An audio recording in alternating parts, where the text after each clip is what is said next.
guys, it's Ashley, Scrapbook Nerd, and I have a layout for you today. And all the papers and everything come from my stash. So I had these bees and honeycombs and honey pots, and I think they were in like a Winnie the Pooh packet at some point, but I only have the bees and the honey things left. This paper I ended up not using. I thought that I might use the yellow side, but I didn't. And then everything else, these two were from a paper pad at some point, and then I couldn't decide which green I wanted to use. And I start out with the darker one, but in the end you'll see I switched to the lighter one. So I want to cut off the border of the wood grain, and I liked this because I'm going to do some stitching on here, and so I needed it to be a light background so that you could see the stitching, but then I didn't just want a white one, so I liked this wood grain. And you can see I'm going to put these sunflower paper on top, and I thought I was only going to do like a whole side of the page, but I actually just cut out a piece of it and put it there to hold the photos.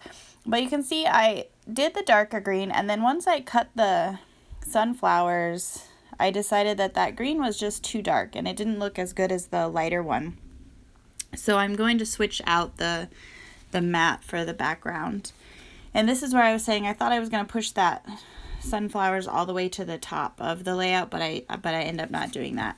And so I switched to the lighter green, and I used the vintage photo distress ink to ink all the edges of the papers. And then I'm going to use the part that I cut out from that green and back the photos as well. And it just helps to add layers to the layout and differentiate them from the background. And so I cut out the title, which is Sweet as Honey, and I used my Cricut. And so the word honey has the offset so that it has the background and it kind of sticks out a little bit more. And I did use a portion of that yellow paper in the beginning for the title. So I guess I did end up using some of it. And then I'm going to put this beehive here next to the title.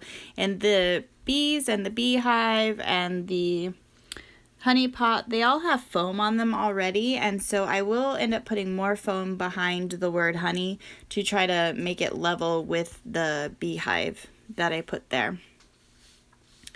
And so the honey pot I really liked, but it had more of the silver glitter on it, and it said honey, and so I decided to switch out and use the gold honey glitter from the other honey pot and put it on this one because I liked that it was green, and then replace the word #besties that I had, and that's what I'll put together on this honey pot, and I just think that looked a lot better. And so you can see here is where I'm matching the depth of the foam for the title.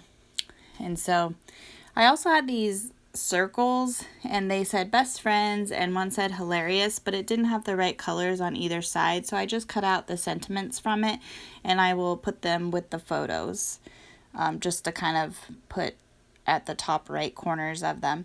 And it's a picture of our cat Finn loving on our dog Gracie when we first got him, and so I just thought it was adorable. And so I have all the bees kind of placed around, and now I want to add the trails. So I'm going to use this poker and poke holes because I'm actually going to stitch the trails, which you can see here. And I did that for all the bees on the layout. But that's the layout. Thank you to everyone who's liked and subscribed to my channel. I really appreciate it. If you haven't yet, go ahead and hit those buttons below. And thanks everyone. I hope you have a good day. Bye.